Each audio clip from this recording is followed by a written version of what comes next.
What is going on, everybody? Welcome to MLB Live Before Lock. Surprise, surprise. It is myself. I am at Eric Lindquist, and you can check out my friend at Chris Spags, not just over on X at that lovely, lovely handle. It's nice that we both have our own names for it. That makes it super easy. But check out Splash Play as well. That's over on the YouTube streets. He's covering NBA, covering MLB, covering all the goodness, obviously. NFL. Got some NFL draft stuff coming up here very, very shortly. Are you already in the best ball streets? Yeah, I've got about like 60 drafts done so far this year. Not as many as last year for what it's worth, but yeah, I try to keep up with everything. It's been harder this year with doing NBA regularly, MLB regularly, and still having NFL going on because NFL's got stuff that's mattering news-wise as well. But yeah, you know better than anybody. You got to get your gambling in where you can, anywhere that's going to be good. Yeah, I got hammered in best ball last year, so I really would like to not have that happen again. I'm probably being a little over dramatic. Not that that's a thing that I generally do. I'm very calm, very calming influence here on these programs, but it was more so that like everything that could possibly go wrong in the playoffs went wrong for me in the playoffs, and that's what's frustrating is I had so many just stacked up teams, and it was just like something here or there, or who was the idiot in Denver who dropped the ball? Jonathan Taylor.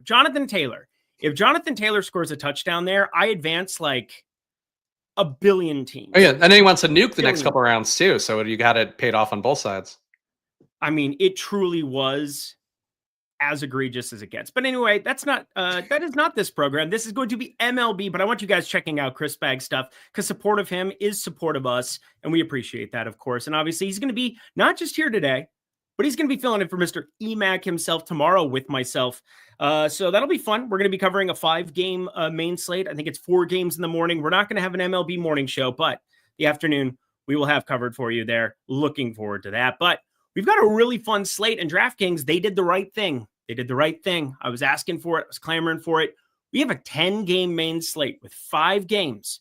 5 games in this early window before the 7:05 p.m. Eastern time, normal start time. So we're going to be getting out of here, 5 minutes before this lock gets to us. So 6:30 p.m. Eastern time. I don't know why I had to think about that again, Spags, but I did. Yeah, you guys missed before the show. Eric had to do some mental gymnastics to figure out the time difference and when the stream would end. Instead of just adding 1 hour to the stream start time, he got there though, because that's the kind of genius we have in play here on the Stokastic channel at all times. Hey, you guys. Anyway, hopefully I can give you some better analysis than I can count. But anyway, anything you wanted to bring up on this 10-game slate that we have before us? Because weather's getting somewhat better, but it's like 40 degrees in Chicago. It's not even that warm in LA today, like 55 at first pitch is expected. New York, the wind's blowing out, but cooler as well. Anything you wanted to bring up for this slate before we dive in? No, I mean, I think it's an interesting slate again. I feel like, and maybe it's just the days of the week that I'm doing these shows for Stokastic, but I feel like I haven't seen a true ace on a slate in a while. And, Paul Skeen's opening day is like the one that comes to mind. But today it's a slate where it's like, yeah, Chris Bubich, I think looks great. And not that he's a bad pitcher by anything, but he's got, I think, the best stuff on the slate. So that inherently kind of makes it a weird slate when your guy who might have the best stuff is priced, around 9K, under 9K. So a little bit of an odd one, but I'm with you. Like, I feel the starts of the year has been a little more hitting friendly in general as well. A lot of more outlier games. Tampa Bay the other day going nuts is a key thing that I had in my lineups. I feel like we've had a lot more scoring earlier on than I'm accustomed to in this part of the MLB season. They should just burn down just the remnants of Tropicana and just play there. It's way more fun. I'm having fun, at least. I think Alex Bregman had fun yesterday. I think he had an enjoyable experience at Steinbrenner Field before he is out today because he's having a baby. He's not having a baby. His wife. He could be. Could be a junior situation. It's science. But anywho, we are going to start diving in. If you could, please hit that like button. Hit that like button so that I can continue doing these lovely MLB streams with my friend Chris Spags. Wednesday, Thursday, Friday, I'll be in Arizona, and I will be doing a show from there. I don't know what time yet, but Greg Ehrenberg will return next week, and things will smooth themselves out. But I will say, Ben Raza, absolute schedule extraordinaire. Well done by him. Well done by him. But let's start diving into this slate because I think pitching is really flat, and rightfully so, because we do have that game environment there in New York, the wind blowing out. But Chris Bubich, I don't know what to make of his start to the season. I was talking about it a little bit last night on my marathon movie stream, talking through all of the MLB stuff on Lindy's Locks Live, but I don't know if we get this version of Chris Bubich the rest of the way, but it almost doesn't matter because it seems as though it's elite at the moment. 27.6% carry, 286 xWOBA, nice pitching weather in terms of temperature, just the wind and power that you're worried about here on the Yankees side of things. We also have some other studs. Aaron Nola sitting up there in the top 2%, right behind Bubich. Robbie Ray, we know the strikeout stuff can be there, hasn't been there, been getting hit up like crazy. And then I will just keep it 8K and above here with Fat and Miller and everything else. I'm just going to ask you flat out, who are you getting the most of in your lineups? Yeah, I'm getting a lot of Bubich right now. I mean, as I mentioned up top, like I think he looks good. I am trying to focus. I've talked about it on a few streams, trying to focus more on the longer term sample size for guys. So for Bubich, he hasn't pitched a ton over the 3-year sample size, but that's what I'm pulling for everything. But he has faced about 300 batters, 265 as exact number here over the last couple seasons. 1.1 WHIP, 29% K rate, 15% swing strike rate's the best in the slate, 52% chase rate, also the best in the slate. Not getting hit hard under 5% barreled ball rate, the hard hit rate, 36% as well, towards the upper echelon of the pitchers on this slate as well. He's got the best stuff, I think, by a wide margin. He's facing a Yankees team with 6 guys at strike out above league average. The risk is that there is dangerous power going against him, but he's only given up under 100 ISO to both sides of the plate as well. So I think Bubich is the best play in the slate. I got him in 51% of my top 150. I ran before the show, and it worked out well because, frankly, I was going through before I actually ran the Sims. I was like, who's the pitcher I really like? And Bubich does stand out at 8,400. Good strikeout stuff over 10 Ks per 9 versus righties and lefties. I think he's your best pitcher on the slate, even though Nola's got, similar, better, longer track record. If you put Nola at 8,400 and you put Bubich at 9K, I'd be happy to, kind of trim the difference of the two based on what we've seen this year. But I mean, Bubich has just been revelatory, and I'm not a Bubich guy. I didn't know he had that dog in him, to be honest, but a 2.04 xFIP to start off this season. Ground ball rate, that is always a huge part for me, 56.2% next to Aaron Nola's 44.5%. Why do I care so much about ground ball rate? Well, it lowers the variance that you're looking at for the pitcher because when a ball gets hit in the air, anything can happen. Bad things generally happen for pitchers. Now, there's guys like Max Scherzer, guys like Justin Verlander. They've been fly ball pitchers forever, and it hasn't mattered, but they're also not playing in Yankee Stadium with the wind blowing out on a day in, day out basis. And that is kind of what we're running into here with Bubich. And, Aaron Nola, a little bit better if it were yesterday with what we saw in Philly. I don't know if you saw any of the wind going on in your neck of the woods, but holy mother of God, there was wind in Philadelphia yesterday, Spags. I mean, there is today too, but yeah, I mean, I'm with you on it. I think, with Bubich here, you're facing, a park upgrade for him, definitely more power with playing at Yankee Stadium and all that. But I feel like to me, he's got the best stuff in the slate. He looks good. As I talk about a lot for just, the quick referencing here on stream when we're going through a bunch of different games, I color code everything on my sheet, and he's all green for everything because he's towards the upper echelon of literally every stat, I think, besides BABIP. So for Bubich, I'm with you. The lack of hard hits, lack of fly balls, feels like a spot where there shouldn't be a lot of variance, but if he were to be 50% owned, you'd probably play some Yankees bats. Yeah, I think Aaron Nola is going to be somebody now that I end up around the field on, but as we move through the rest of the range, I will say this. I am going to do something a little bit different with Robbie Ray, I think. Why do I say I think here? Well, overall, I don't think the Phillies are going to have the same kind of ammunition against lefties. I think we can all agree that most of their power, if you're just being conceptual there, Bryce Harper, Kyle Schwarber, you get this middle grouping of Castellanos, Real Muto, and Alec Boehm when he's not being an idiot, which is not always often, but Alec Boehm, definitely somebody who can do it for you there. But Sosa, Marchand, Rojas, not a great bottom half of this lineup for the Phillies. And there are some strikeouts available most of the time here. We'll get some higher strikeout numbers for guys like Schwarber and Harper as we go along this season, Nick Castellanos as well. But been pretty low so far. And who's been awful to begin the season is Robbie Ray. 389 xWOBA, 556 expected slugging. He's always had a walk problem, and it's back, 16.1%. We're dealing with small sample sizes. We've seen 3 starts. They've been against the Reds in Cincinnati. They were against the Mariners, which, have more righties than lefties by a landslide, actually, and then the Yankees. So it hasn't been an easy start. But this isn't a very easy start against the Phillies. So while we expect the strikeouts to go up, Spags, how do we handle Robbie Ray with his start to the season? Yeah, I mean, it's funny because I think I heard you talking with Josh the other day about Grant Holmes and how he looks like Kenny Powers. Robbie Ray, in my mind, has always been the Kenny Powers in Major League Baseball, where it's like a lot of variance, really good strikeout stuff. But when he gets hit hard, he's going to get hit really hard. And he's also going to give up an egregious amount of walks. I mean, 14% walk rate, a little bit higher than that over the last couple of years. And like Eric was talking about, for what we don't have with Bubich, you have a 53% fly ball rate, so that comes with some danger. 12.2% barreled ball rate. So that's also towards the higher end of the slate as well. He's given up all the bad things you don't want to see from a pitcher, but he does get strikeouts at a really good clip, a 28% K rate overall, 10 Ks per 9 versus righties, 13 Ks per 9 versus lefties. And he's going to be facing about 3 or 4 lefties in this lineup today. So I think it's not a bad spot for Robbie Ray. The cumulative numbers going against Philadelphia aren't great, but I think it's one of those high variance spots. You're kind of like in the NBA where you have a team shooting a lot of threes, or you have more so, I guess, in college basketball. That's sort of what it is for you, where you have these pitchers where it's either strikeouts or dangerous power going the other way. I worry a little bit about the dangerous power against Robbie Ray and what he's given up, but I got him at 36% of my sim top 150. I think the price works well. He and Bubich pair pretty well together, 2 lefties in that 8K range. So I'm good with Robbie Ray today, even though I do think, like, if you're going to stack against a chalky pitcher, I think he's clearly, in most slates, he's the most obvious one to go against. Yeah, the velocity's down a tick from last season. Again, like not a ton to really conceptualize, considering it's the beginning of the season. Most veterans are ramping up. He's had the injury issues in the past. I think we will see it kind of normalize. And you go back 2 years, and he ended up having velocity that was kind of in the same exact range, 93.4 miles per hour on the fastball, 93.2, kind of splitting hairs, but this just really comes down to feast and famine, and it's been mostly famine to start off. I think the strikeout rate has to come back up. He'll figure it out as he goes, but it is such a hard landing spot here.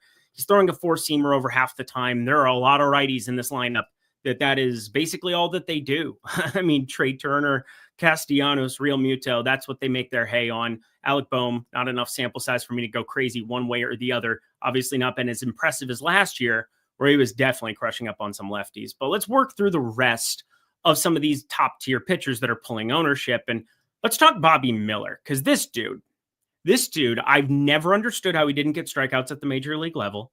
I've never understood why he struggles the way that he does with the pitch mix that he has. And yet he is just eternally tilting, getting his first turn here today, pulling 22% ownership. When I said I'm going to probably trim down a little bit on what I've got currently in my top 150 with Robbie Ray, I'm probably going to be replacing that with some Bobby Miller at 7,700. Yes, it has a lot to do with the matchup as well. You get the Rockies out of Coors Field in Dodger Stadium, still an advantageous hitting park, but against righties, the highest K rate by a pretty substantial margin so far this season at 29.5%, 57 WRC plus, only a 211 batting average against. There is a definite downside, but I kind of feel that way about Robbie Ray as well. And I'll have maximum swappability here. This game starts way later, 10-10. I like Bobby Miller a lot for today's slate to use, Spags. Yeah, I'm on the same page as you. I mean, when you look at the matchups, and that's really the first thing I go through here, is what pitchers have the best matchup, who's got the lowest run total against them. I mean, Miller fits all that criteria. Only 3.2 implied runs going against him for Colorado today. In Colorado's lineup, the projected lineup at the very least, 29% K rate versus righties. Miller's stuff itself isn't that good. 41% chase rates towards the lower percentages of the league, of the slate rather. More mid-tier for the league itself. 11% swing strike rate, though. Same thing on the slate. It's not really a good number. The Ks per 9 versus lefties, a little bit better. 9 Ks per 9 versus righties, though, under 8. So that's not fantastic numbers. But you get matchups like this we talked about a few times so far this year. I think it's a spot to me where Bobby Miller's stuff doesn't matter as much when you have a total that low and a team that impotent going against him. And Miller's, not getting killed with fly balls either, so he's not embracing a ton of variance there. Only a 34% fly ball rate overall over the last couple of years. So I think Miller sucks. Like, I'm with you. I think the stuff is not good enough where he's the kind of guy you'd want to flock to as chalk, but I'm with the field on him, getting about 21% and change. I like Miller more, and I think, frankly, if I were like hand choosing lineups, I'd probably choose more Miller lineups than I would Robbie Ray lineups. Yep, that's the way that I feel about it too. And part of it is matchup based. I don't think Bobby Miller has earned the right to say that he's close to Robbie Ray in terms of strikeout stuff, because it just hasn't transitioned from Oklahoma City in the AAA department over to the big leagues. Last year was a disaster. This year, better start at AAA, but still some telltale signs that he's not maybe the pitcher that was promised with all of this nasty stuff coming up. But who has been is Clark Schmidt so far. He's pulling a little bit more ownership in the Sims tool here at the moment, 22 and change % ownership going in his direction. We talked about a lot of these expensive guys, but Clark Schmidt, 7,400 against Kansas City. I don't think of that as like the ideal strikeout matchup going back to last year, but so far this season, Kansas City, kind of gettable, 21.7%. The main thing is the 62 WRC plus against righties. So it's scary in this ballpark. It's scary with a pitcher that we don't have a ton, like an entire couple of years sample size like we do with Robbie Ray or things of that nature. But I find Clark Schmidt very, very appealing on today's slate. Is there anybody in this 7K range that you find yourself gravitating towards? I'm getting Schmidt at 2x the field, so I'm not too opposed to that either. It's not a great strikeout lineup for KC going against them today. Only 3 guys that strike out above league average. And then for the lineup itself, Tyler Tolbert's low sample size on the fact he struck out a lot, kind of driving up the overall cumulative strikeout rate for the team. But I'm with you. I think for Schmidt, like he doesn't give up a lot of dangerous power. Fly ball rate's about average on the slate at 38.4%. I don't think the stuff is as appealing to me, and he's cheaper as well than a Chris Bubich. I don't think he's got as easy of a matchup as Bobby Miller does, but I am getting him at about 24% of my lineup, so I'm with you on Schmidt. Other guys who I'm getting a little bit more of here, and actually curious your thoughts as well. Getting more, well, we've talked about Nola enough. Osvaldo Bido is really the only one that's stand out for me at this point, and Bido, I could see some underlying numbers that look pretty good, really not giving up home runs, really not giving up much other than soft contact. I think he's an okay play here, but he's another guy in the 7K range where, I don't know, I feel like he's probably more of a high sevens play, and at 7,200, he's coming up a good amount for me with only 3.4 implied runs going against him. Yeah, Osvaldo Bido's decent. This is a great pitching environment. This is going to be 40 degrees wind blowing in Chicago today, despite what we saw from Tyler Soderstrom. It just has turned into God. 660 expected slugging this season, just smacking the base every single time he's up at the plate. I think Osvaldo Bido should be in a good spot to succeed. Not crazy strikeout stuff, but we know the amplification that you get from a White Sox lineup.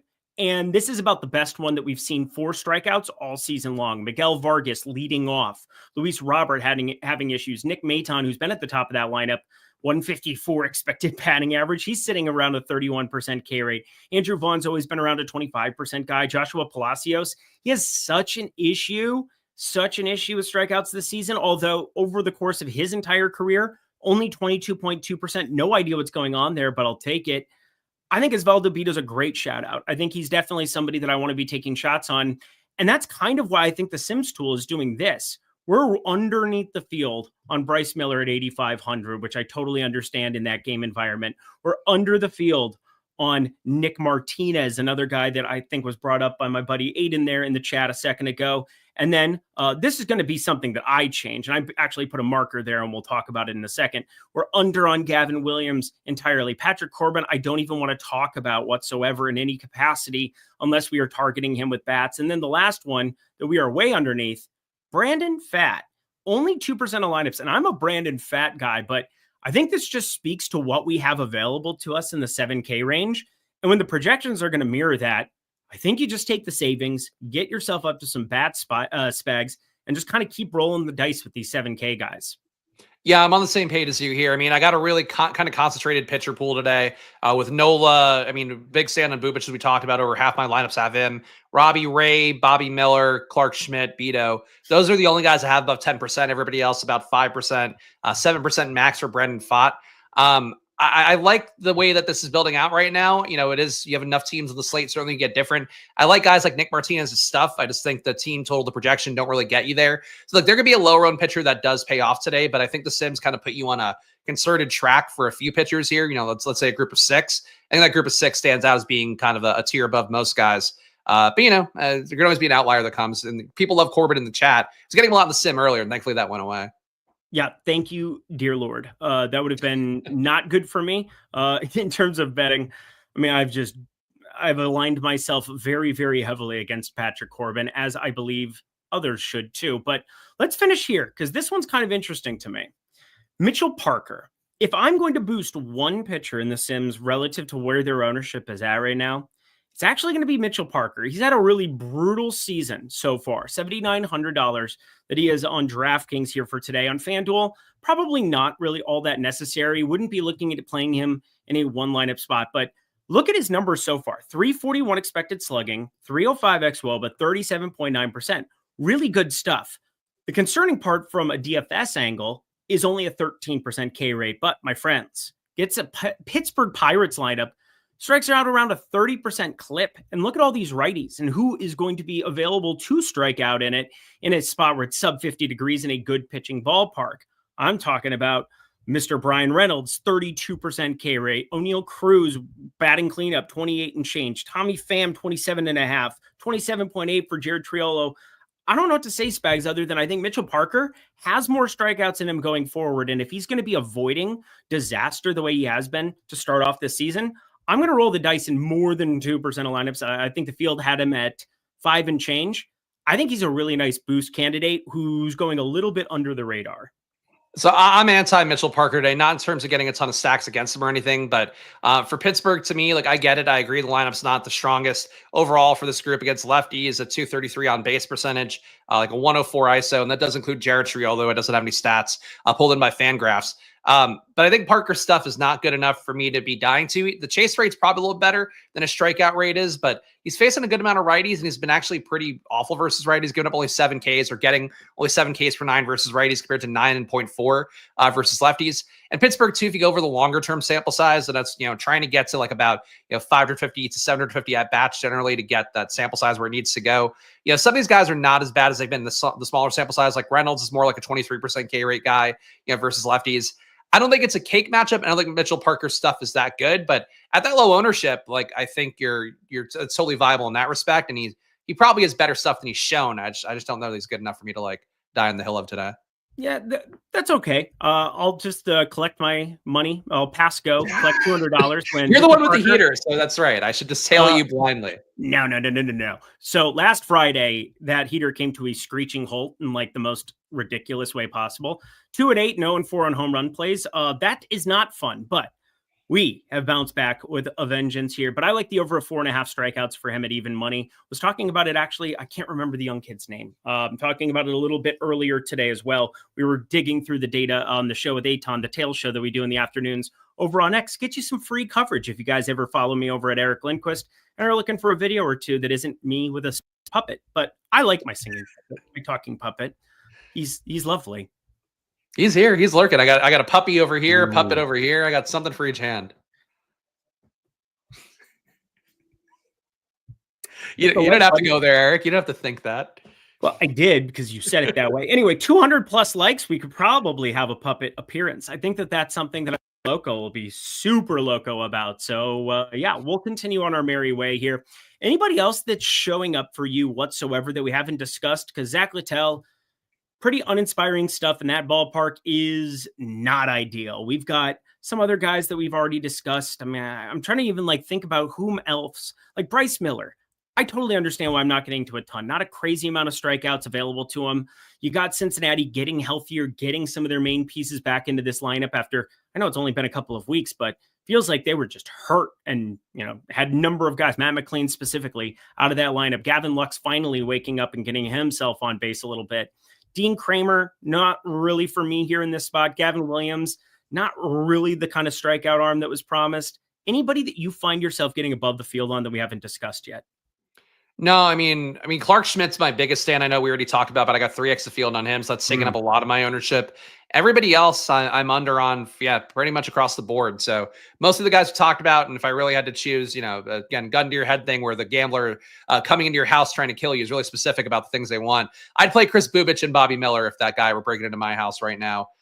Besides that, I don't know. I feel like the slate, it's not a great pitching slate besides Bubich, who I think is like legitimately an exciting arm to keep an eye on, who's going to get smoked today by the Yankees now that we've talked about him so much. Well, both sides are. I mean, if I'm going to play 60% of them here, you best believe I'm going to have some Yankees. Plus, you probably know by now, if we go into the old stack ROI and we take a look at this, guess what?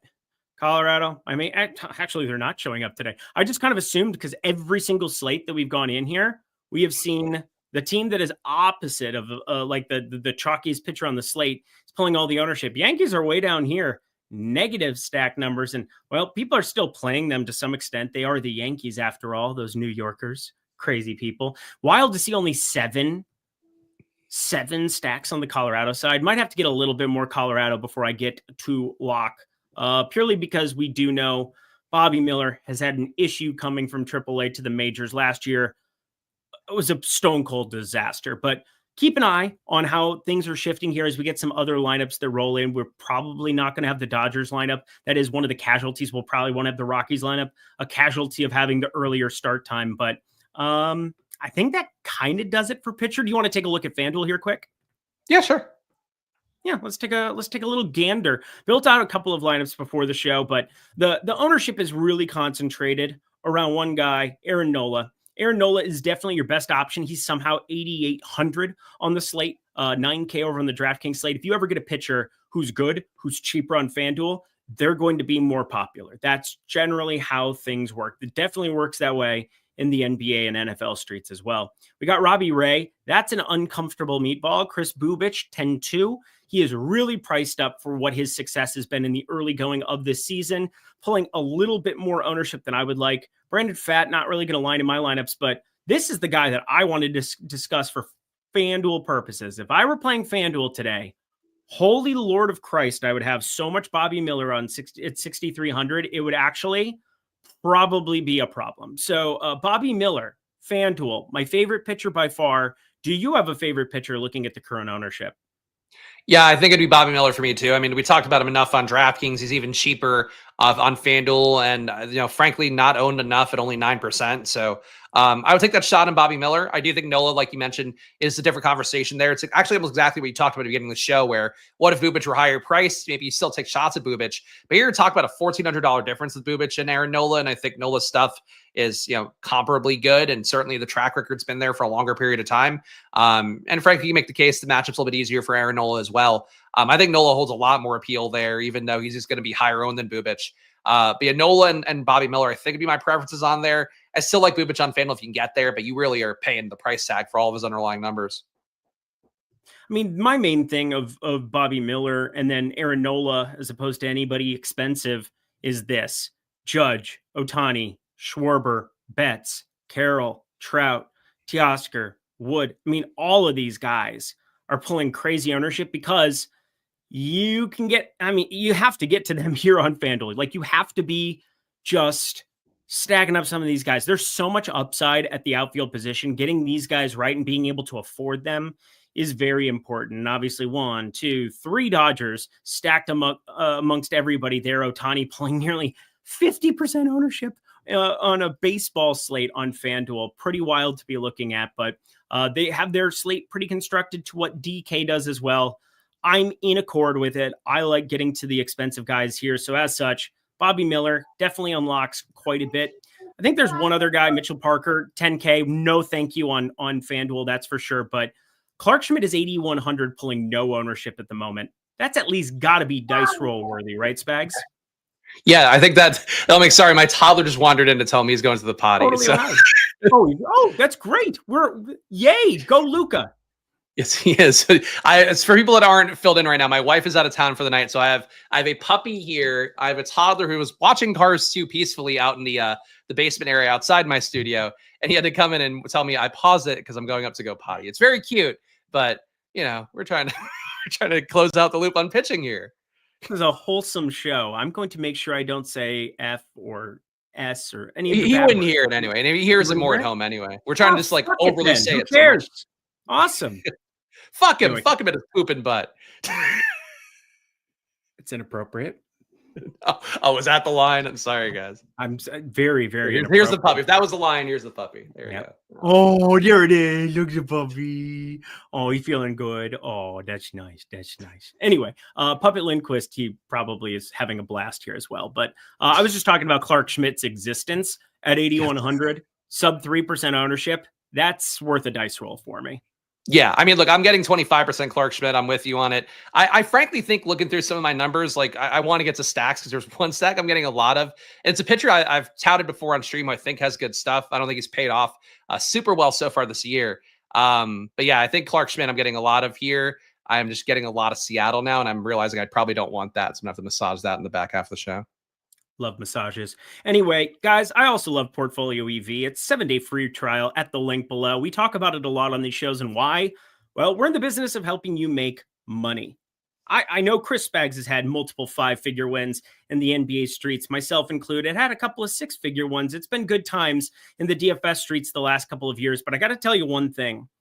it hasn't been a stable life in DFS. You understand if you do this on a day in, day out basis, that you get crazy swings. Now, you still get swings in the betting streets, but not in like a beat your head against the wall kind of way. And we've had a lot of different stuff going on with Portfolio EV, but I do know this. With the NBA playoffs here, now is the time. Now is the time that you want to be checking out Portfolio EV, because we can really take advantage of the market-based approach. We can really, truly take advantage of the market-based approach in a way that was very difficult at the tail end of the NBA season, with the volatility and the extreme fluctuation to minutes and the coaching tendencies. This is the time. This is the dance. Live every moment. Leave nothing to chance with a 7-day free trial of Portfolio EV down at the link below. And now we head to stacks, and I keep an overlay on because that's important too. We are going to talk some stacky stack spags, and there are a lot of them to be getting to on today's slate. I think this is one of my favorite baseball slates we've had all year, because we have stacks that are pulling ownership, and rightfully so. I'm of course alluding to the Dodgers, but it's actually a different team from LA that is my favorite to get to. A pitcher we haven't discussed, Patrick, I don't know his middle initial, Corbin. Patrick Corbin is just terrible. He's probably Patrick F. Corbin because he's been failing. He's a failure at pitching for the last 5 years, and continues to get shots because he must have the dirty deeds done dirt cheap from the commissioner of baseball, and he continually gets chances. But you know what? He's horrible. 5.53 expected ERA last season, 6.16 expected ERA the year before, 357 xWOBA, 373 xWOBA the last 2 seasons, hard hit up in the 45-46% level. What is not to like about the Los Angeles Angels today, other than they're probably going to be owned? Yes. Hold on. Do you guys want to say hi to Luca? Come here, bud. Luca, here. What's up, little man? All right, here's. Oh, sorry. People want professional caliber betting information, and here I am, just a dad with a puppy and a child, and I'm with you on the concept of going against Patrick Corbin. Look, buddy, how do you feel about Patrick Corbin? Mommy took my car. Mommy didn't take your cars, bud. What, can Daddy help you after the show? Yeah. Okay. I love you. Say bye, bud. Bye. Okay, hi, Luca. Oh my gosh, that was maybe the cutest thing of all time. Okay. Hold on. Let me go put on cars for him. Can you stall and talk about Yeah, I got this covered. Okay. I've done this before. You go put on cars, go kick it. Take care of Luca. I'm going to talk you guys through a couple of these Angels bats, because I think that there's a number of different ways that we can be extremely, extremely effective and trim some of the crazy ownership that's showing up. And obviously the Dodgers side is very, very important to be paying attention to as well. But the Angels, they are third in baseball in total home runs, and they haven't really gotten after any lefties so far this season. But let me tell you, there is a very small sample size, especially left-handed pitchers, for these Los Angeles Angels so far. You look further down, not a stack to be getting to tons of here at the moment, but that's just because our data is absolutely in love with these 2 spots. And I think we'll talk about them pretty in depth here in a second as well. You know by now, Tampa, Boston, they're definitely going to be 2 of my highest owns, but I absolutely love the idea of getting to the Angels at this point in time, because you just have so many home runs just waiting in the wings. Patrick Corbin bleeds them out with his left hand. It is hard for me to imagine not getting to Mike Trout. Plus, Mike Trout on FanDuel is just inappropriately priced. It's just way cheaper than he should be for what we've seen from him early on this season. But guys like Joe Adell in the lineup today, I'm going to be boosting and getting to more of them. Kyron Paris, who has second base and outfield eligibility there. I think that there's just lots of ways where we can get this stack. Did he not end up in that lineup for what it's worth? Because I don't. Yeah, he is. He's batting 7th. Yeah, he's in the 7th. Yeah. I absolutely love getting to them. You don't get Patrick Corbin very often. I feel like I've said this for 3 years, but it's worked out more for me than it hasn't, Spags. How do you feel about the Angels? I do like them. I didn't get them a ton in the sim. Got them pretty much with average on the slate, 3% 5-man stacks, 2% 4-man stacks.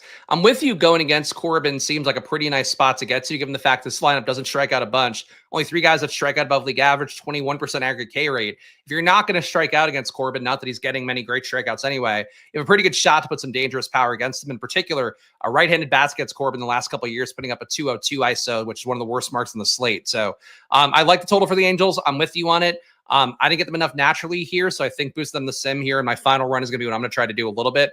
But it is a total here over 5, and there's not a lot of games with over 5 implied runs, so that alone should make you want to get the amount of Angels, let alone the fact that Corbin is, as Eric has mentioned enough times throughout the show, like legitimately probably the worst pitcher on the slate. Yep. We'll talk about Seattle next, but I just want to go to the game environment that is Steinbrenner Field. It just continues to print. It just continues to print, continues to be a place that's just playing above average. And I don't think it's all the ballpark, even though the ballpark is fantastic. We have over a 9 total at Vegas here, juiced towards that over on 8.5 9s that I'm looking at or was looking at here before the show. If Sean Newcomb isn't long for this game, and I think Tampa Bay, I'm all right trimming them a little bit more than normal. You have Sean Newcomb, a lefty out there. You're probably going to have a pinch hit for Brandon Lau at some point in time there. He did have a terrible game yesterday, ended up getting pinch hit for himself. But with Newcomb out there starting, you could see some turnover with some of these guys going to some lefties, specifically the Lau piece, and probably going to be replacing not Caballero. This Coco Montez character is probably going to get pinch hit for at some point in time. So keep that in your back pocket. Stay aware of that because Newcomb not long for this game, but I definitely want to get to Boston. Tampa Bay on the other side. Zach Littell, talked about it before. Don't really have any trust in him whatsoever. And it is a downgrade not to have this version of Alex Bregman that's been smoking the baseball for Boston. But you get Duran, Devers, Story, Abreu. Rami Gonzalez now 3.5K, still all right with multi-positional eligibility. Tristan Cassis will get it going, only 3.4K. Decent catcher option from the left side, and Carlos Narvaez, from the right side. He's righty there. But David Hamilton from the left side. I just love Boston today. I think they're my second favorite stack to be getting to from a DFS perspective. What say you, Spags? I actually like both teams this game a good amount. You have decent totals here, 4.4 implied runs for Boston, 4.8 for Tampa Bay. And like Eric talked about, and frankly, I think you were beating the drum of this a lot more than some of the other people out there doing content. It has been a really soft field so far for Tampa Bay. You have 17% more home runs than average so far this year, 6% positive park factors overall, 12% more runs, 13% more hits. It's not a big enough sample size to really, cling to those things, but you're seeing the early signs already there of the performance this year. So I think getting both teams makes sense. I got 8% 5-man stacks Boston, 8% 5-man stacks Tampa Bay. If I had to choose, I think I would lean with you getting a little more Tampa Bay. I do like going against Newcomb, who's been pretty bad versus right-handed bats in particular. I get up a 1.9 whip overall compared to a 0.94 versus lefties, and you are getting vast majority righties here this spot. I guess pretty much all righties, including the switch hitters. So that should be good for Tampa Bay here. Field's good. Tampa Bay, frankly, had one of my better DFS days in MLB so far this year with them as my primary stack on Monday. So I like going to Tampa Bay here. I think they've been a nice team so far this year. And you have some cheap guys too, like Curtis Mead is not a great hitter by any stretch, barely any isolated power at all, but he's 3,400 in the 2-hole. Like there's nice things I think for Tampa Bay's lineup in addition to just that match with Sean Newcomb. Yep. I'm going to still get to Tampa Bay. I just wanted to throw and heed the warning out that Newcomb isn't long for this. When they bring in a righty, you're probably going to see some pinch hitting in some capacity. I think that's the only thing that really devalues Tampa Bay. Otherwise, I would be with you and just jamming them as well. I slightly prefer Boston going up against Littell, despite the lower implied total between the two, because I think I'm more certain I get the full allotment at bats on their side of things without Bregman there.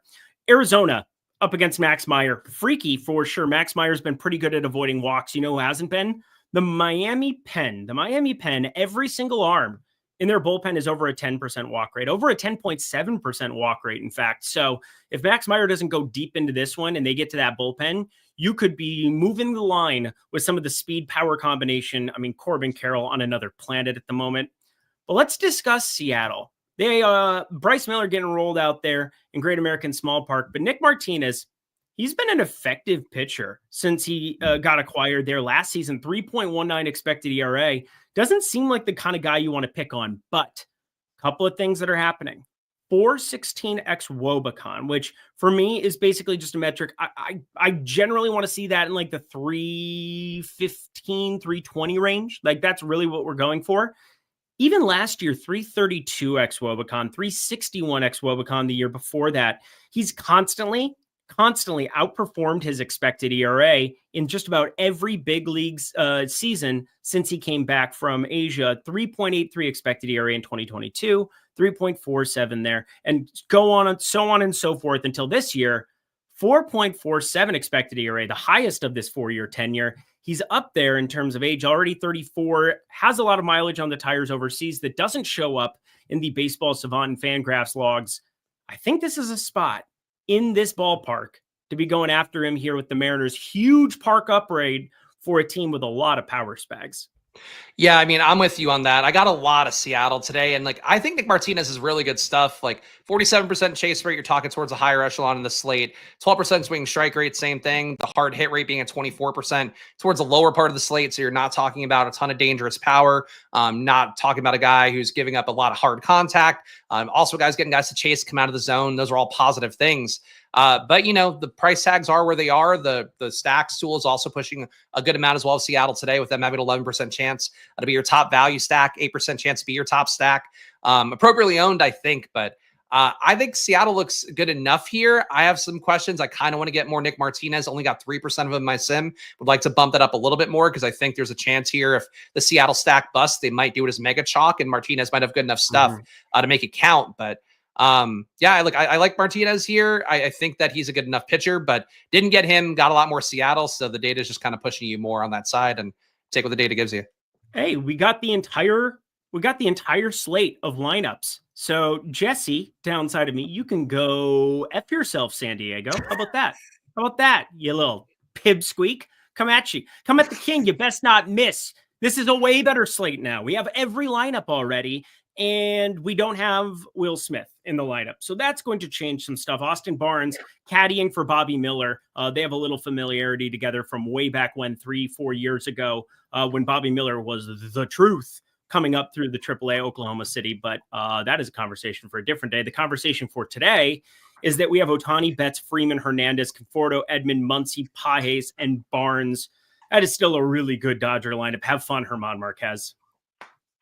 Yeah, I mean, look, Herman Marquez got nothing left. Really, all the Colorado pitchers, like, obviously they're going to get the downgrade for playing at Coors, but they really just all flashing red to me going against them looks really positive. So, yeah, I don't care about the Dodgers lineup being a little bit weaker.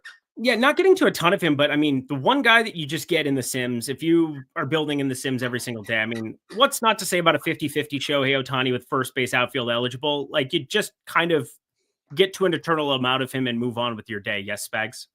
Yeah, I think so. I think that seems like the right way to handle that. Yep. And same thing with Corbin Carroll, just another one-off that I find to be, I mean, north of a 60% hard hit. Had a 190 ISO even against lefties last season, even though it's Max Meyer righty out there. So Miami can't bring anything out of the pen that won't be effective.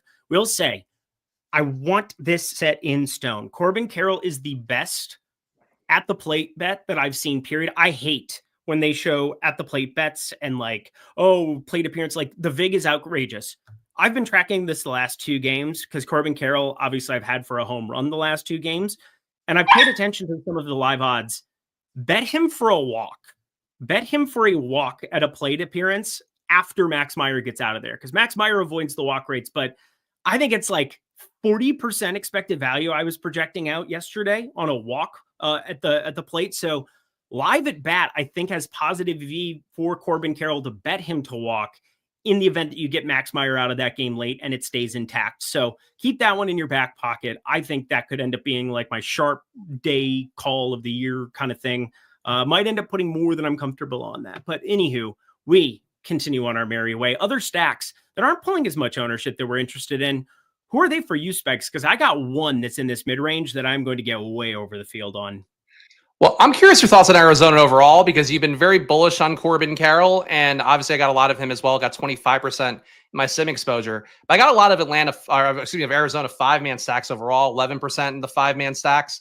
For me, got a good amount of the bottom part of the order in particular. Really, the only guy I didn't really get a ton of is Pavin Smith. I think because you're getting a ton more, at least I'm getting a lot more Josh Naylor relative to projections. But I like Arizona overall. I think Mayer's been, to me, like he's probably the pitcher that you want to go against the most in the slate. 250 ISO versus righties, 230 versus lefties. I think for Mayer here, I think he grades out to me as a guy that A, I wouldn't want to play very much of, but B, I think going with Arizona overall, even though I know you have your man crush for Carroll, I think the entire team looks pretty good here. And, I'd really go Arizona pretty heavy overall. Yeah, how about Perdomo this season? Probably unsung hero of this team. Been batting second, switch hitter, got paid in the offseason as a clubhouse like a glue guy, truly for this baseball team. They just scored infinity runs last season, and they've been able to. Perdomo was like basically a glove, like a 9-hole hitter for years and years and years. Up to a 402 xWOBA to start off this season. He's never struck out either. He has a 5.4% K rate. Last season, 14.9%. That was in the top 10% of MLB. I just want to give a shout out to Perdomo, dude. Not the pitching version, but this Geraldo Perdomo. And Pavin Smith, yes, there is some pinch hit risk, but you look through some of these lefties that they've got hanging out in the pen. Is there anybody that I'm that worried about? Anthony Bender's a righty. I'm just kind of working through this to make sure. Yeah, I think you're probably almost in like a full go situation for Pavin Smith getting a full game. Really nice spot to be taking shots on them. Plus, Alec Thomas, one of the best 8-hole hitters you're going to find in baseball with a 310 expected batting average so far this season, has gone through streaks of form in the past. Hopefully it's there to stay because 46.8% in a small sample size last year, he was really coming on, and it looks like he might be a lot better than your everyday 8-hole hitter, Spags. Yeah, no, I'm on the same page as you here. I think Arizona to me is just one of those teams where high total here, not crazily highly owned.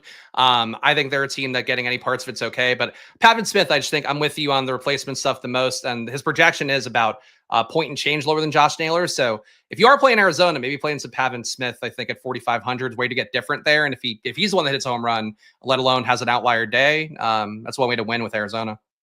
All right, let's get to my contrarian stack that I'm kind of in love with for this slate. And they're really not pulling any ownership whatsoever. And I think they were one of our highest leverage stacks earlier in the day. I'm kind of refreshing everything. Once again, just kind of moving through stuff because baseball as lineups roll out, updating my own stuff, updating this stuff, updating a little bit of here and there, making sure I also get the bets in that I want to get in and move along with my day. But what do you think about the Cleveland Guardians today going up against Dean Kramer? Because I'm not a Dean Kramer guy at all. I can't imagine he would ever be pulling ownership for any reason whatsoever. But I do think that there were stints last year where people were going his direction.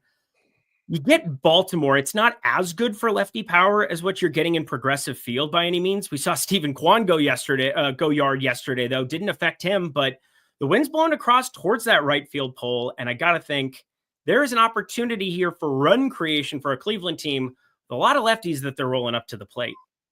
Yeah, I think I could see where you're coming at. I mean, attacking Kramer has been something in the past I think that looks pretty good, in particular with lefty bats, because he's given up just shy of a 200 ISO to lefties, 9% barreled ball rate, 9.4% if you want to be accurate to the decimal. So towards the higher end of the slate as well.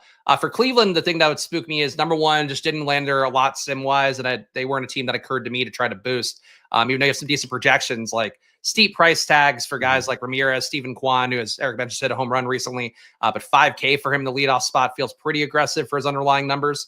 I don't love the situation with the implied total and the projections and the salaries, but which is a large part of the equation, Eric. Because I got to listen to the entire thing that makes you like a player or not. But I do get going against Dean Kramer, so I'm with you on that conceptually. I just think like they don't grade out to me as a team that I'm going to my way to get in the top stack. Sewell seemingly has them as mostly appropriately owned. I guess a little bit of positive leverage for them to be a top stack today. Yeah, it's just for me, you look at like the specific lineups that we're getting on both sides of this one. Baltimore going up against Gavin Williams. Gavin Williams having an awesome start to his season for the Guardians. They needed it, but even though the hard hit hasn't really shown up there, you still have J Ram, you still have Stephen Kwan. These are guys who move the line, and as a stack, I think they're really effective. You have Kyle Manzardo, Carlos Santana. The annoying thing with this baseball team constantly is just that DraftKings, you have to pick one. Like I hate when you have Ohtani. They were even just talking about first base outfield eligible. Why do we have Manzardo and Santana only first base? Your 3-4 hole hitters, I can only play one of them, but it does trim down on the Manzardo ownership a little bit. And I like that side of it a lot more than I like the Santana side. I mean, I like Santana generally for the power that he brings, but frankly, Manzardo, better launch angle, better barreled ball rate over the last couple of years. Santana is certainly old enough here that I've probably seen the downside, so I can get with that. I mean, frankly, I'm not playing Cleveland either way, so I'm just mostly rooting for you no matter what the outcome is. Yeah, I might still here in the last 15 minutes bet this Angel Martinez character from the left side, which again, rip to me, but last season, he's been better from the left side, 257 average, 224 average against righties. So I guess though I'm going up against righty there. There it is, 611 OPS. I had it backwards. Don't listen to me. I'm a dumb.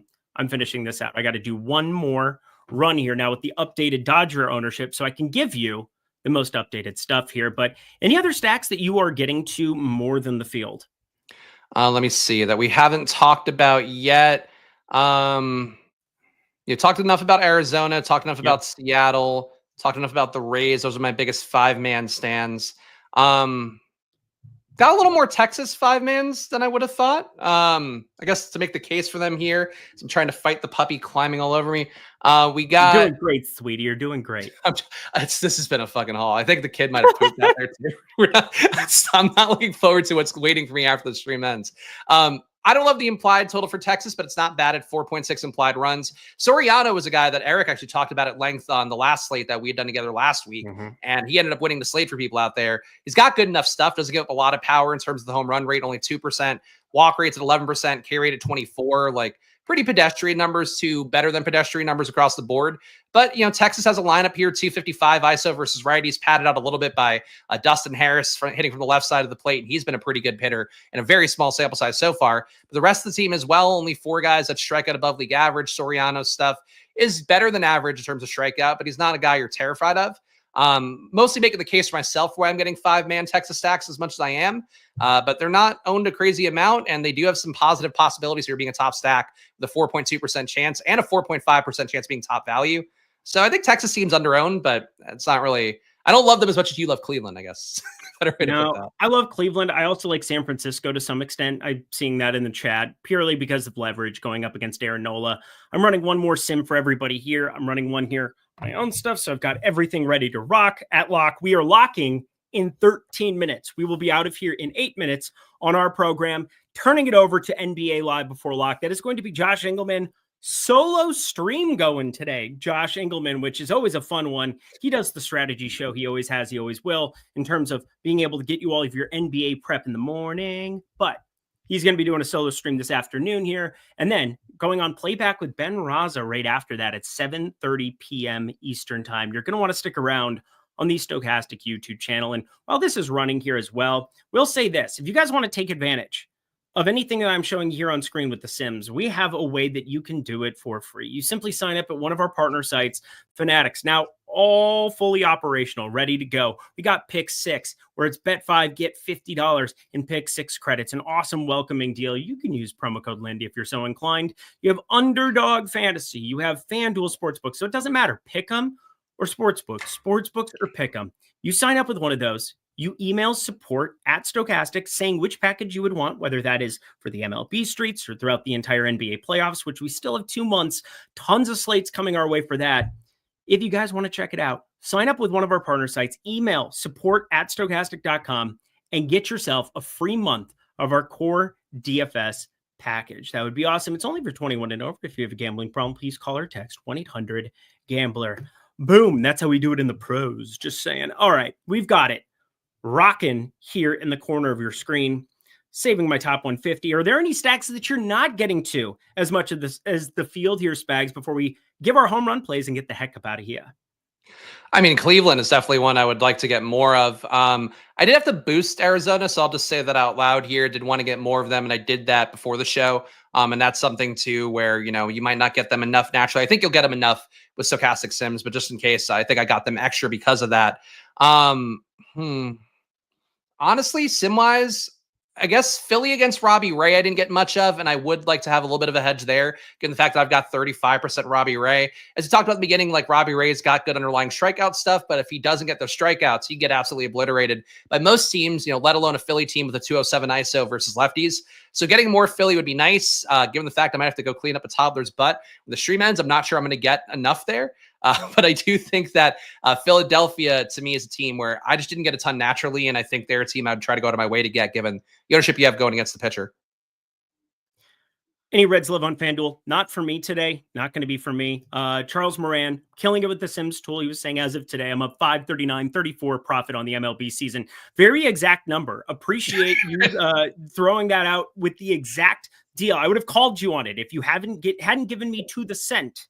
If you hadn't gotten to the cent. But Charles Moran, love to see it. Things you love to see that. But stack that I'm just really not getting to whatsoever relative to where the field is. Just refreshing everything here in the top stacks tool. Not getting to Washington against Bailey Falter has more to do with the ballpark and the hitting conditions than it does you mean not wanting to target Bailey Falter, because trust me, I do. Tampa Bay, I'm a little bit under. I think I talked about the reasons why. I like the Boston side a ton. I've been playing that entire ballpark a ton. I just get worried about when Brandon Lau is going to come in there and really muck things up to some extent. Seattle, not getting as much in this next run as what we had last time around. That's the other one that I wanted to point out. If you look at the stacks, obviously I gave a little boost to the Angels, the Dodgers, but I am very flat in stacks. Hey, Tampa Bay actually showing up a little bit more there. I'm going to take them down a tiny, tiny peg. Again, I don't have to do much. I can kind of have a tiny bit of preference and still get pretty flat ownership across all my lineups, which is kind of what I'm looking for. I want the data to go to work for me, but if I can make an educational stand here or there on my own, again, don't want to finagle with the data wins out in any long-term sample size, but Seattle came down to around that 10% number, identical to what I'm looking at here with Arizona. So a couple of those educated stands that I am making. As far as individual players go, talked about most of them. Ohtani continues to lead the way. Bubich came down a little bit. This Robbie Ray stuff is out of control. I will try to do something about that before we get out of here, but we must do this thing. And this thing is right here.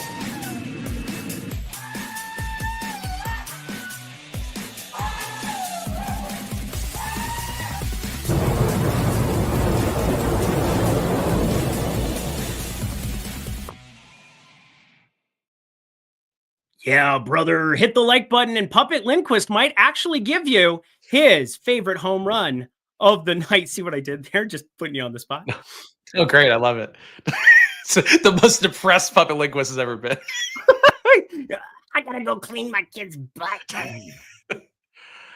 Who's your pick? You can go first here. We can see if we You get want more me to go first? Yeah. Is Corbin Carroll? Obviously I have a thing for him. I'm going to do this.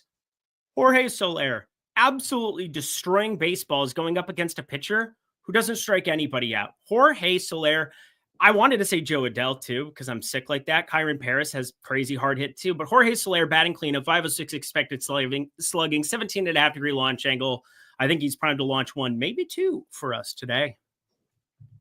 I'll go with Eugenio Suarez. I think that he's got a good spot here against Max Mayer, giving up a lot of power to both sides of the plate. Highest barreled ball rate in the slate as well. And Suarez has a launch angle of about 19.4, 12% barreled ball rate for him, one of the higher marks in Arizona. And I like Arizona stack, so Suarez will be my guy. And then for me, my pick of the day, these Cleveland Guardians, boy, I gotta have to guard some stuff for myself coming up in the moment. I have to guard my hands from getting covered in toddler feces. But I'm gonna pick Kyle Manzano. I hear this guy's doing great work out there. In case you guys forgot, I am just part of Eric's brain. I am, in fact, not connected to Spags. I flow through Eric's brain every day. I get his picks. And Kyle Manzano, he sounds kind of like a luxurious orange, but I love the way that he plays out there. Pick him, and not that old dustball Carlos Santana. He's not smooth. Oh. Sounds like a luxurious orange. I am never forgetting that as long as I live. We've got Kyle Farmer dong. That's an interesting dong. Taylor Ward, I like that one. Bet that one myself as well. Ahmed the Dead DFS tout. That's the funniest thing that I've read today. So many different good calls. Henry Davis and Tyler Fitzgerald. Those are some disturbing calls. Henry Davis maybe one day puts it together at the plate. That would make everybody happy. But Spags, we got to get ourselves out of here. You have jobs to do. You have plural things that you must go do here right now. Tell the people where to find you as we get out of here and turn it over to NBA Live Before Lock with Josh Engelman. You can find me on Twitter at Chris Spags. Send me your winning screenshots so I can have some joy here. And check out my Splash Play channels. At Splash Play Pod is where I do my NFL best ball drafting. And yes, you can gamble on the NFL now if you want. And at Splash Play Bets is where I do my NBA and MLB content. I'm taking a few days off until the playoffs ramp up there, but we'll be coming back hard. And here's a puppy too. There's a puppy. She didn't shit. So we got that going. Say hi, kitty. Here. Hi. Here I do voices too. Hey, we all do voices with this. I can't pick my dog up, or I would do that right now and show him to you too. He is asleep, passed out on the floor. But Spags, go follow him at Chris Spags. Check out Splash Play. As always, great to see him. We'll be back tomorrow with you. Let's go Angels. Let's go Dodgers. Let's go Guardians. And Spags, who are you cheering for the most? I am shooting for Arizona the most. All right, Arizona the most. Corbin Carroll. Love. NBA Live Before Lock coming up now.